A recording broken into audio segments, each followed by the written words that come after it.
nasochka chiqsa o'g'il, zakolka chiqsa qizcha. Bismillah deb qani ochinglarchi, nima chiqadi?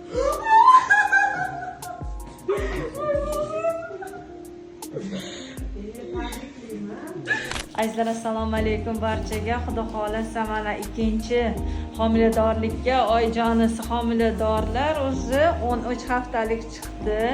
Homilamiz katta bo'lib qoldi. Mana asal bolajonimiz ham bir vaqtlar ko'rib bergan edim. Endi ko'ramiz shu farzandingizdan keyingisi qizmikan, o'g'ilmikan? Bitta o'g'illari bor. Mana endi ikkinchisiga nima chiqarkan? Yo nasochka chiqardi, yo zakolka. Birinchi marta nasochka topib ketgandilar. Mana o'g'il tug'ildi. Endi